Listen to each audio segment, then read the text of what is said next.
예레미야 2장 29, 35절입니다. 하나님께서 이스라엘이 당신께 대항했다고 당혹해 하시며 이들의 반역을 책망하십니다. 대항함의 내용은 구체적으로 언급되지 않습니다. 추론해 보면 이스라엘은 아마도 언약에 따라 자신들을 축복해 주지 않으신다고 하나님께 따졌던 것 같습니다. 바알들을 따르지 않고 하나님을 섬겼는데도 환란이 맺고 환란을 당해 우리를 구원하소서 하고 간구해도 아무런 응답이 없었습니다. 자신의 더러움을 볼 수 없었기 때문에 그들은 재앙의 원인과 책임을 온전히 하나님께 돌렸습니다. 발전기에 덜 암나귀처럼 몸이 닳아 우상들을 찾아다니면서도 나무와 돌을 자신들을 낳아준 아버지와 어머니신들로 경배하면서도 이스라엘은 자신이 우상 숭배에 빠져 이방 포도나무로 종변질됐음을 전혀 인식하지 못했습니다. 같은 동사가 사용된 9절과 함께 보면 하나님은 이스라엘이 우상 숭배에 빠져 언약을 파기했다고 고발하시고 이스라엘은 하나님께서 언약을 준수하지 않으신다고 비난합니다. 우상 숭배 늪에 빠져 영적 감수성이 완전히 마비됐기에 이스라엘은 거듭된 재앙에서 하나님의 교육적인 징계를 읽어낼 수 없었습니다. 자신의 깨끗함을 철석같이 믿는 이스라엘 입장에서 보면 재앙은 차라리 하나님의 약속 위반이었기에 하나님의 징계는 격한 반응만 불러올 뿐이었습니다. 파국으로 치닫는 대립을 해소하려 하나님께서 예언자들을 보내셨지만 이스라엘은 이들에게 거리낌 없이 폭력을 행사했습니다. 먹잇감을 덮치는 사나운 사자처럼 이스라엘은 피에 굶주린 칼을 휘둘러 예언자들의 생명을 위협했습니다. 이스라엘이 더욱 완악해져가는 역설적인 현실에 하나님께서는 당황하며 탄식하십니다. 내가 이스라엘에게 광야가 되었었느냐? 캄캄한 땅이 되었었느냐? 무슨 이유로 내 백성이 말하기를 우리는 노였으니 다시 주께로 가지 아니하겠다 하느냐? 따라야 할 광야의 하나님이 이스라엘에게 떠나야 할 광야가 됐습니다. 광야에서 보호해 주셨던 하나님이 생존의 적대적인 광야나 캄캄한 땅인 양 이스라엘은 등을 돌리고 떠났습니다. 가나안 정부와 눈이 맞은 이스라엘은 남편, 소유주인 하나님에게 결별을 통지하고 앞으로는 자신의 능력과 힘에 의존해 살아가기로 했습니다. 이스라엘은 오래전에 배반하고 떠나갔지만 하나님은 그런 이스라엘을 여전히 잊지 못해 비통해 하십니다. 그분께 이스라엘과의 결혼은 과거의 추억으로만 남겨질 수 없었습니다. 혼례를 앞둔 젊은 여자가 결혼 선물로 받은 패물을 잊을 수 있겠습니까? 새색시가 혼례식 때 입었던 신부복에 화려한 장식들을 잊을 수 있겠습니까? 그런데 이스라엘은 셀 수 없을 정도로 오래전에 하나님을 잊어버렸습니다. 광야의 짧은 신혼을 열정적으로 보낸 후에 아내 이스라엘은 남편 여호와를 버리고 다른 애인들을 찾아갔습니다. 하나님께서는 당신 백성의 이해할 수 없는 행태에 심한 충격을 받고 어찌할 바를 모르십니다. 하나님 백성이라는 이스라엘이 헛것을 섬기는 민족들 가운데서도 없었던 일을 범했습니다. 하나님의 탄식이 고발로 바뀝니다. 하나님의 아내였던 이스라엘이 직업 창녀보다도 더 타락했습니다. 하나님 말씀에 순종하고 길과 행위를 바르게 하는 대신에 우상을 찾아가는 길을 좋게 만들었습니다. 우상들과 사랑을 즐기기 위해서라면 어떤 수고도 마다하지 않았습니다. 우상들과 음란을 즐기는 일에 있어 이스라엘은 최고 수준 전문가였습니다. 다른 창녀들을 가르칠 정도로 남자를 유혹하는 데 도 같았습니다. 민족들이 우상을 숭배하는 것보다도 더 적극적으로 우상들과 놀아났습니다. 음란에 눈먼 이스라엘은 이미 오래전부터 하나님을 깨끗이 잊었습니다.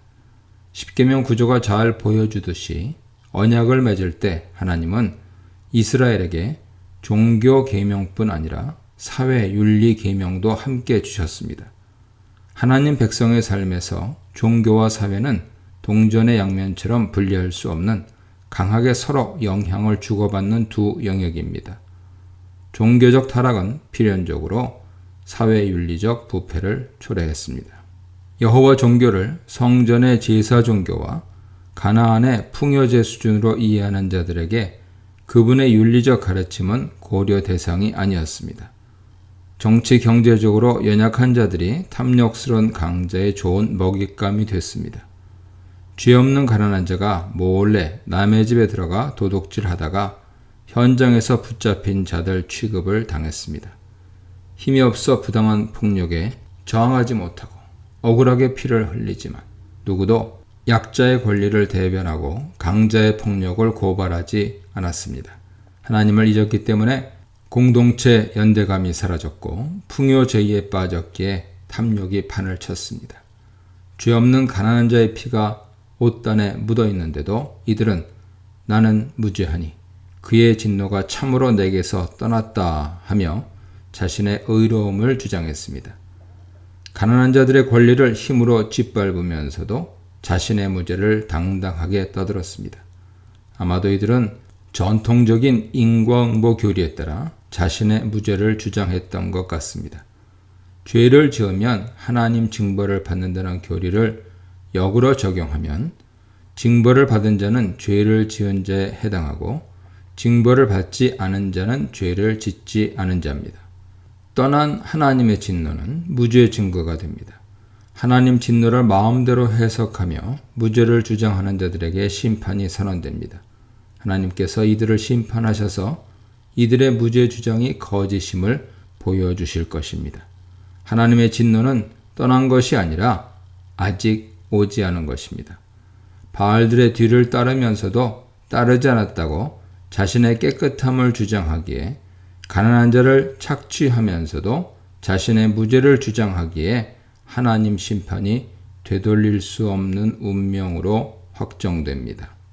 36, 37절입니다. 반역에 있어 이스라엘 정치도 다르지 않았습니다. 종교와 사회가 하나님을 떠났듯이 예루살렘 정치도 하나님을 떠났습니다. 이스라엘은 민족들의 운명과 역사를 결정하시는 하나님을 무시하고 주변의 정치, 군사 강대국에 의존하여 생존을 도모했습니다. 이스라엘은 출애굽의 하나님 대신 세상 권력에서 정치 구원자를 찾았습니다. 이러한 이스라엘의 행태는 종교 우상 숭배로 첫째 계명 위반입니다. 하나님과 맺은 언약에 불성실했던 이스라엘은 민족들과 체결한 조약에서도 마찬가지로 신실함이 없었습니다. 길을 바꾸어가며 부지런히 돌아다녔습니다. 끊임없이 애굽과 바벨론 사이에서 외교적인 줄타기를 했습니다. 이스라엘은 정치 계산에 따른 동맹 정책이 어떤 파국을 초래하는지 이미 경험했음에도 불구하고 옛버릇을 그대로 따랐습니다. 아수르에게 수치를 당한 것처럼 애굽에게도 수치를 당할 것입니다. 애굽에 의존한 결과가 아수르에 의존한 결과와 다르지 않을 것입니다. 애굽이 이스라엘을 지켜줄 수 있으리라는 기대는 망상에 불과합니다. 이스라엘은 애굽에서도 머리 위에 양손을 얹고 나올 것입니다. 손을 머리에 얹는 행위는 수치나 사로잡힘을 상징하죠.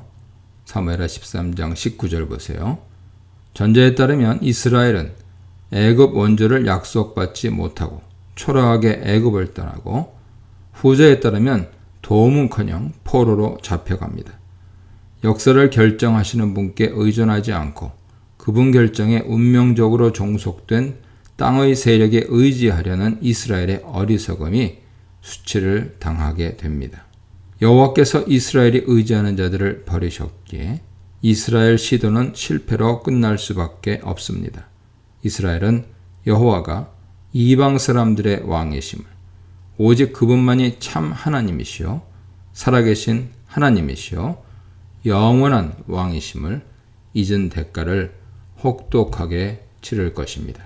이 문단에서는 후한무치한 항의와 뻔뻔한 오만, 자기 확신에 가득 찬 우상 숭배, 배신한 사랑의 끝은 수치에 대해 묵상해 보시기 바랍니다.